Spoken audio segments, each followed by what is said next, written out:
শীতকাল এলেই আমরা পিঠের জন্য অপেক্ষা করে থাকি। আর এই পিঠে নানা রকমের হয়, তবে আজকে আমি বানাবো দু রকমের পাটিসাপটা, গুড়ের এবং চিনির।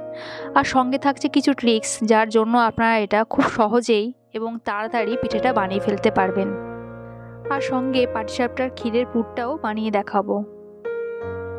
সবার প্রথমে আমি চিনির যে পাটিসাপটা তার ব্যাটার বানিয়ে নেব। তার জন্য এখানে 1 কাপ চালের গুঁড়ো আর হাফ কাপ ময়দা নিয়েছি। তার মানে যতটা আপনারা চালের গুঁড়ো নেবেন ঠিক তার অর্ধেক পরিমাণ ময়দা নেবেন। 2 চামচ গুঁড়ো দুধ দিয়েছি, আপনারা চাইলে লিকুইড দুধও দিতে পারেন। সঙ্গে অল্প একটু নুন আর 2 চামচ চিনির গুঁড়ো দিয়েছি। চিনির গুঁড়ো দিলে মিক্সিংটা ভালো হয়, তাই আপনারা চেষ্টা করবেন এখানে গুঁড়ো চিনি ব্যবহার করতে। শুকনো অবস্থাতেই সব কিছু হুইস্ক দিয়ে ভালো করে মিশিয়ে নেব। এরপর উষ্ণ গরম জল দিয়ে ব্যাটারটা ভালো করে গুলে নেব। প্রথমেই একসঙ্গে বেশি করে জল দিয়ে দেবেন না, অল্প অল্প জল দিয়ে ব্যাটারটা ভালো করে গুলতে হবে। প্রায় 10 থেকে 12 মিনিট হুইস্কে কন্টিনিউ নাড়লে তবে একটা স্মুথ ব্যাটার তৈরি হবে এবং দেখে নিতে হবে যে চালের বা ময়দার কোনো লাম্পস না থাকে। ব্যাটারের থিকনেসটা ঠিক এরকম হবে, খুব পাতলা বা খুব ঘন হবে না। এরপর আগে ক্ষীরের প্রিপারেশনটা করে নিয়ে তারপর গুড়ের ব্যাটারটা তৈরি করব। ক্ষীরের জন্য আমি এখানে 500 মিলিলিটার ফুল ফ্যাট দুধ নিয়েছি। এর সঙ্গে 4 টেবিল চামচ গুঁড়ো দুধ বা 1 কাপ গুঁড়ো দুধ দিয়ে দেবো। গুঁড়ো দুধ দিলে একদিকে যেমন ক্ষীরের টেস্টটা ভালো হয়, অন্যদিকে ক্ষীরের পরিমাণটাও কিন্তু একটু বেড়ে যায়। সঙ্গে 2 চামচ চিনির গুঁড়ো দিয়ে দেবো। আমি কিন্তু এখনও গ্যাস জ্বালাইনি, এই ঠান্ডা অবস্থাতেই সব কিছু আগে ভালো করে মিশিয়ে নেব। আর এই সব কিছু মেশানোর পর সেই ট্রিকটা এখানে ব্যবহার করব, যেটায় ক্ষীরটা তাড়াতাড়ি ঘন এবং রেডি হয়ে যাবে। সব কিছু ভালো করে মেশানো হয়ে গেছে। এরপর এখানে আমি 1 চামচ ময়দা আর 1 চামচ চালের গুঁড়ো দিয়ে দেবো। আপনারা এখানে চাইলে যে কোনো একটা ইনগ্রিডিয়েন্টস ব্যবহার করতে পারেন, আবার চাইলে এখানে 2 চামচ সুজিও দিতে পারেন। ভালো করে মেশানোর পর দুধটা গ্যাসে বসিয়ে দেবো। এই ময়দা আর চালের গুঁড়ো দেওয়ার ফলে কিন্তু ক্ষীরটা খুব তাড়াতাড়ি ঘন হয়ে যাবে এবং 8 থেকে 10 মিনিটের মধ্যে রেডি হয়ে যাবে। কিন্তু শর্ত একটাই, কন্টিনিউ নেড়ে যেতে হবে, না হলে ক্ষীরের তলাটা বসে যেতে পারে, পুড়ে যেতেও পারে। ক্ষীর প্রায় হয়ে এসেছে। এই সময় এখানে আমি একটু এলাচ গুঁড়ো আর 2 চামচ মতন ঘি অ্যাড করব। এলাচের ফ্লেভারটা পছন্দ না হলে আপনারা এটা স্কিপ করতে পারেন, তবে ঘিটা অবশ্যই দেবেন, এতে ক্ষীরের টেস্টটা খুব ভালো হয়। ক্ষীরের থিকনেসটা ঠিক এরকম হলেই গ্যাসটা অফ করে দেবেন। এর থেকে বেশি ঘন আর করব না, কারণ ঠান্ডা হলে ক্ষীর অনেকটা টেনে যাবে আর এর থিকনেসটাও অনেকটা বেড়ে যাবে। এরপর আমি গুড়ের পাটিসাপটার ব্যাটারটা তৈরি করে নেব।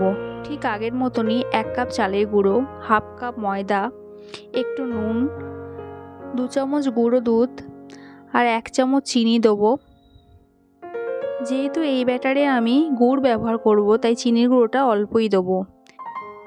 এখানে আমি 2 টেবিল চামচ খেজুর গুড় দিয়েছি। আবারও আগের মতন উষ্ণ গরম জল দিয়ে ব্যাটারটা গুলে নেব। এখানেও আমি একটা ট্রিক্স বলবো, যেখানে আপনার ব্যাটারটা 1 মিনিটের মধ্যে রেডি হয়ে যাবে। ব্যাটারটা একটু গোলা হয়ে গেলে আমি ব্যাটারটা মিক্সার গ্রাইন্ডে দিয়ে দেবো। হুইস্কে যে প্রসেসটা করতে আমার 8 থেকে 10 মিনিট সময় লেগে গেছিলো, মিক্সার গ্রাইন্ডে জাস্ট 30 থেকে 40 সেকেন্ডের মধ্যেই আপনার স্মুথ ব্যাটার তৈরি হয়ে যাবে। এই প্রসেসে মিক্সারটা যেমন খুব তাড়াতাড়ি একদিকে তৈরি হয়ে যাবে, অপরদিকে চালের গুঁড়ো বা ময়দার কোনো লাম্পস থাকার সম্ভাবনাই থাকবে না। দেখতেই পাচ্ছেন কত তাড়াতাড়ি কত স্মুথ ব্যাটার তৈরি হয়ে গেল। এখানে আমি মিক্সার ধোয়া জলটাও দিয়ে দিয়েছি। আর ভালো করে একবার মিশিয়ে নিলেই রেডি আমাদের গুড়ের পাটিসাপটার ব্যাটার। দুটো ব্যাটারই আমার তৈরি হয়ে গিয়েছে। এরপর আমি পাটিসাপটা বানাবো। পিঠে বানানোর জন্য আমি এরকম একটা ননস্টিক কড়াই নিয়েছি, আর সবার প্রথমে একটু অয়েল ব্রাশ করে নিতে হবে। অয়েলটা খুবই কম দিতে হবে। প্রথমে আমি চিনির ব্যাটারটা দিয়েছি এবং সেটি আস্তে করে এরকম ঘুরিয়ে নিয়েছি।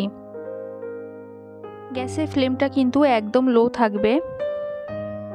আর যখনই ব্যাটারটা একটু ড্রাই হয়ে আসবে, তখনই আমি আগে তৈরি করে রাখা পুরটা এখানে দিয়ে দেবো। আপনারা আপনাদের পছন্দ মতন পরিমাণ পুর দিয়ে দিতে পারেন। আর পুরটা ঠিক এইভাবে একটু স্প্রেড করে দিতে হবে।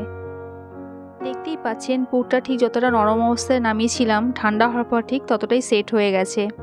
এরপর এটা আলতো হাতে একটু উল্টে পাল্টে ফোল্ড করে নিতে হবে। আর নিমেষে তৈরি হয়ে গেল পাটিসাপটা। দেখতেই পাচ্ছেন কত সুন্দর হয়েছে। আর এই একই প্রসেসে আমি গুড়ের পাটিসাপটাও তৈরি করে দেখাবো। এই পিঠে করাটা এমন কোনো শক্ত ব্যাপার না, শুধু একটাই জিনিস মাথায় রাখতে হবে, ব্যাটারটা ঠিকঠাক হতে হবে। খুব বেশি পাতলা হলে পিঠে উল্টানোর সময় ছিঁড়ে যেতে পারে, আর খুব মোটা হলে ফেটে যেতে পারে। আর সঙ্গে গ্যাসের ফ্লেমটা একদমই লোতে থাকতে হবে, লো ফ্লেমেই আস্তে আস্তে পিঠেটা করতে হবে। পুর দেওয়ার পর এরকম একটু স্প্রেড করে দিয়েই ফোল্ড করে নিলেই পারফেক্ট পাটিসাপটা রেডি। দেখতেই পেলেন কত সহজে দুরকম পাটিসাপটা তৈরি হয়ে গেল। এরপর আমি এই দুরকম ব্যাটার দিয়ে আরও দুরকম পাটিসাপটা করে দেখাবো। সবার প্রথমে গুড়ের ব্যাটারটা অল্প একটু ছিটিয়ে দিয়েছি, তার ওপর চিনির ব্যাটারটা দিয়ে দেবো। আর আগের মতনই আস্তে করে একটু স্প্রেড করে নেব। আর ব্যাটারটা একটু ড্রাই হলেই পুর দিয়ে পিঠে বানিয়ে নেব। এর ঠিক উল্টো প্রসেস, মানে আগে চিনির ব্যাটার আর পরে গুড়ের ব্যাটার দিলেও পিঠে করা যায়।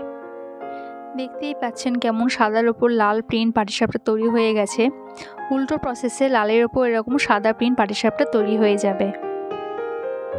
গুড়ের এবং চিনির দুরকম ব্যাটার দিয়ে আমাদের পিঠে তৈরি হয়ে গেছে।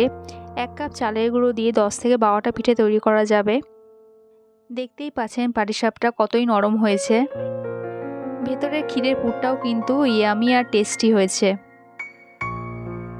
তাহলে দেখা গেল দুরকম ব্যাটার দিয়ে আমরা 4 রকম পাটিসাপটা ভালোভাবেই বানাতে পারি। আজকের এই পিঠের রেসিপি কেমন লাগলো অবশ্যই কমেন্টে জানাবেন, আর ভিডিওটা ভালো লাগলে লাইক করবেন। দেখা হচ্ছে আবার এক নতুন রেসিপিতে। সবাই ভালো থাকবেন, সুস্থ থাকবেন।